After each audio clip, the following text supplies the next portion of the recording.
Assalamualaikum warahmatullahi wabarakatuh. Waalaikumsalam. Bersua kembali di acara Bitalk, sebuah program yang kami siarkan secara live streaming di akun media sosial kami Banjarmasin Post, di akun Facebook pada Bipos Online, di Instagram @banjarmasinpost, dan kanal YouTube Bipos News Video.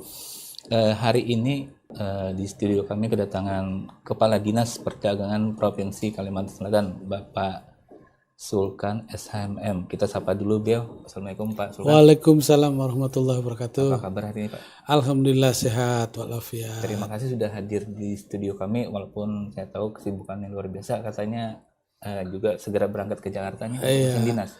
Terima kasih kembali kami diundang ke sini. Paling tidak ini juga kami bisa gunakan sebagai media sosialisasi bagi kami untuk dikenal masyarakat. Oke, untuk Sobat Bipos yang menyimak tayangan kami di akun media sosial bisa juga menyampaikan pertanyaan ataupun masukan atau kritikan. Nanti kalau ada yang perlu dijawab bisa langsung dijawab oleh Pak Kepala Dinas. Oke, langsung saja kita mulai Bitalk hari ini. Pak, ini lebih kurang sepekan lagi Ramadan 1444 Hijriah. Biasanya ada tradisi dalam tanda kutip terjadi kenaikan harga bahan pokok dan barang penting. Nah, bagaimana nih Pak Bapak sebagai Kepala Dinas melihat fenomena ini? Ya, memang secara perilaku masyarakat biasanya kalau menjelang hari raya atau menjelang Ramadan atau menjelang Natal dan Tahun Baru, hari-hari besar itu selalu saja ada tren kenaikan harga. Apakah itu kenaikan harga disebabkan oleh faktor cuaca atau oleh faktor perilaku pembeli atau pengaruh sugestif daripada bulan Ramadan dalam hal ini, itu pasti terjadi. Karena itu maka pemerintah Provinsi Kalimantan Selatan di bawah arahan Pak Gubernur pada Dinas Perdagangan Provinsi Kalimantan Selatan melaksanakan yang namanya pasar murah. Insya Allah menjelang bulan Ramadan ini kami menyelenggarakan pasar murah di 13 kabupaten kota seprovinsi Kalimantan Selatan dan berkolaborasi dengan kabupaten kota setempat. Hari ini pasar murah yang pertama menjelang Ramadan ini kami sudah laksanakan pada hari ini di Kota Baru. Di Kota Baru, kemudian besoknya lagi di Tanah Bumbu. Kami memulai dari yang terjauh dulu, baru mendekat nanti di Banjarmasin terakhirnya. Untuk satu kabupaten atau kota itu dijatah atau berapa kali itu Pak adanya pasar murah ini Pak selama Ramadan ini Pak? Kalau selama Ramadan ini ya satu kali, tapi nanti menjelang hari raya ada lagi. Jadi kan Ramadan dan hari raya. Nah, seperti itu. Kalau selama 1 tahun kita mengadakannya ada program itu pasar murah 5 kali. Pasar murah bukan operasi pasar. Nah, itu apa bedanya? Kalau beberapa waktu yang lalu kami melakukan operasi pasar, yaitu di Hulu Sungai Tengah dan di Hulu Sungai Utara.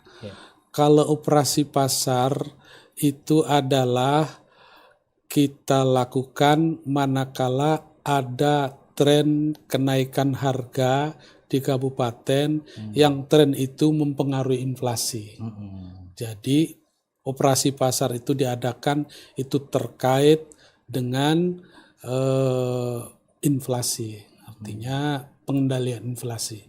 Tapi kalau pasar murah, ini adalah untuk memenuhi kebutuhan masyarakat yang meningkat. Jadi keperluannya meningkat, bukan harganya yang mahal. Keperluannya meningkat. Tetapi kalau keperluan meningkat itu kemudian pemerintah tidak hadir dengan operasi pasar, maka tentu dampaknya akan menjadi harga akan meningkat. Nah, sebelum itu terjadi, maka pemerintah mengantisipasinya dengan membuka pasar murah.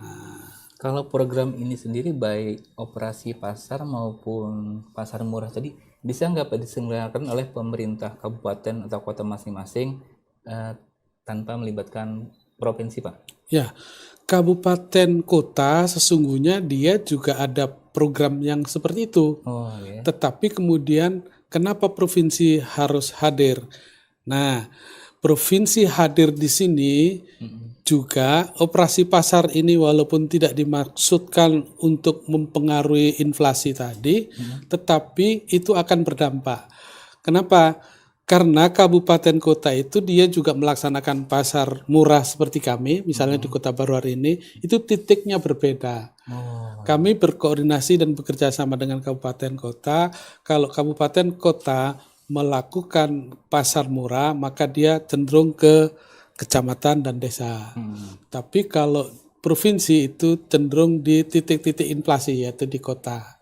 Sehingga pasar murah yang kami lakukan itu di samping untuk memenuhi kebutuhan yang meningkat, juga diharapkan dapat mempengaruhi penurunan harga oleh inflasi. Dan alhamdulillah berbicara mengenai inflasi dengan model-model kerja yang seperti itu, tim pengendali inflasi Provinsi Kalimantan Selatan, kalau disebut tim pengendali ini berarti bukan hanya dinas perdagangan, tapi dinas terkait ada perdagangan, pertanian, peternakan, perikanan, dan lain sebagainya, melakukan operasi pasar bersama seperti yang saya sebutkan tadi.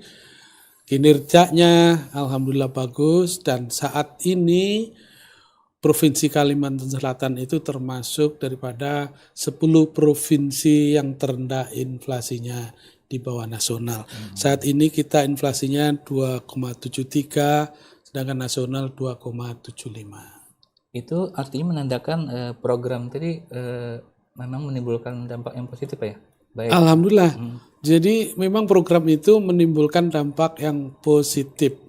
Karena itu memang inflasi ini memang harus kita bekerja sama dengan kuat ya antara dinas terkait dengan pangan, nah, itu supaya harga-harga itu bisa terkendali.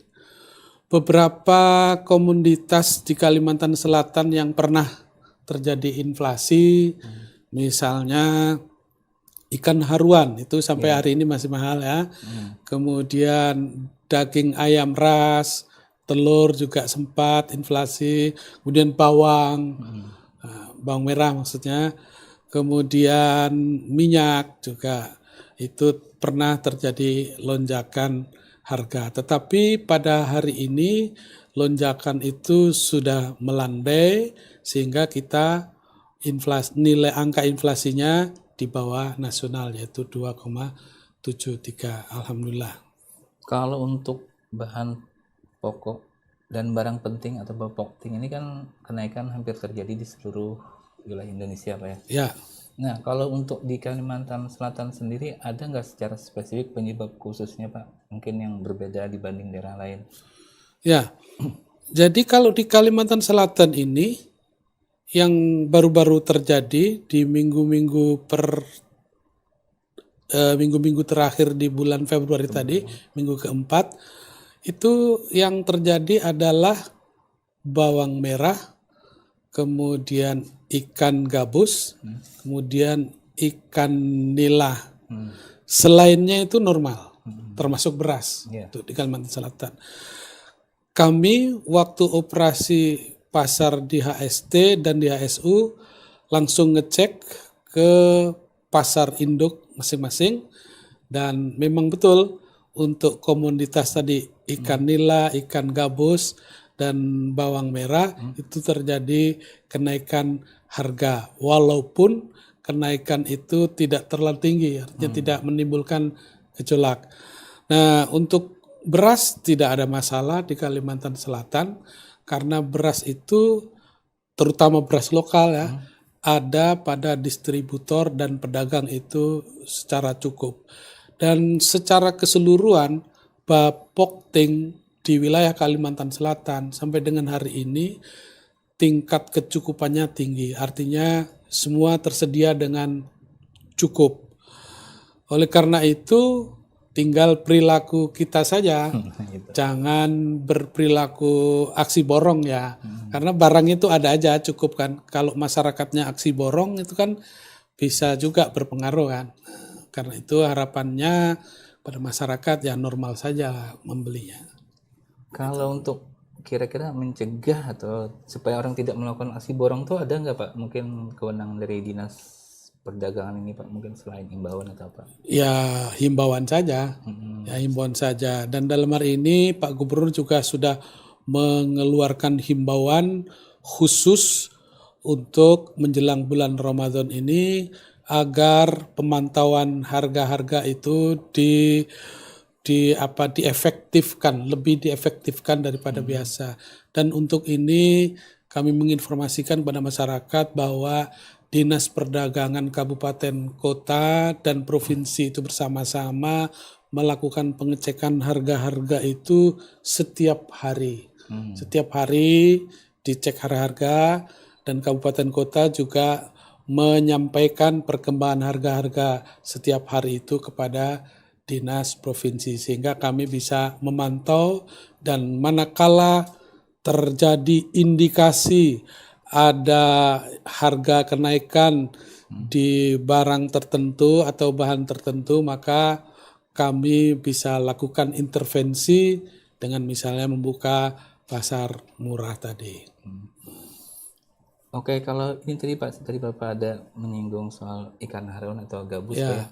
Pak ya. Setahu saya kita di sini punya sentra budidayanya Pak di Hulu Sungai Selatan. Ya, Apakah sejauh ini itu cukup membantu atau mungkin perlu pengembangan lebih maksimal atau gimana Pak? ya tentu saja sentra pengembangan haruan itu sangat membantu ya. Tetapi faktanya bahwa kita masih kekurangan ya. Bukti kurang itu karena banyaknya permintaan, sedangkan produksinya konstan, sehingga berlakulah hukum pasar. Kalau banyak yang mencari, Betul. barangnya terbatas, tentu dengan sendirinya akan mahal. Dan biasanya ikan haruan atau ikan nila dan daging ayam ras itu terjadi lonjakannya itu pada periode-periode tertentu. Misalnya pada saat banyak orang hajatan, Ya. itu yang paling sering terjadi lonjakan tuh daging ayam ras. Misalnya dengan masak habang yang kita suka itu, haruan juga demikian, maka itu juga akan berpengaruh. Seiring dengan landainya kegiatan-kegiatan sosial kemasyarakatan dan keagamaan yang terkait dengan kecukupan daging dan daging ayam ras tadi, maka seiring dengan itu melandai juga harganya. Oke, tadi sudah program operasi pasar ataupun pasar murah tadi. Itu rencananya sebelum Lebaran berakhirnya Pak? Ya, jadi di 1 minggu atau 10 hari sebelum Lebaran kita sudah berakhir untuk pelaksanaan pasar murah. Makanya kami mengawalinya di hari Selasa kemarin. Sebenarnya kalau untuk pasar murah itu bisa disisipkan di kegiatan pasar wadai masing-masing kabupaten kota juga Pak? Oh itu nanti kalau di Banjarmasin seperti itu. Hmm. Ya makanya di Banjarmasin itu agak tidak sama dengan di kabupaten kota yang kami melaksanakan 1 hari. Kalau di Banjarmasin itu insya Allah 3 hari karena digabung dengan semacam pasar raya. Dan itu nanti agak panjang ritmenya ya 3 hari. Insya Allah nanti pelaksanaannya di Siring Nor Kilometer ya. Di situ ada berkolaborasi juga kan dengan ada pasar wadai. Tapi tanggalnya tidak bersamaan. Tidak di awal Ramadan pas, sudah Ramadan sudah jalan.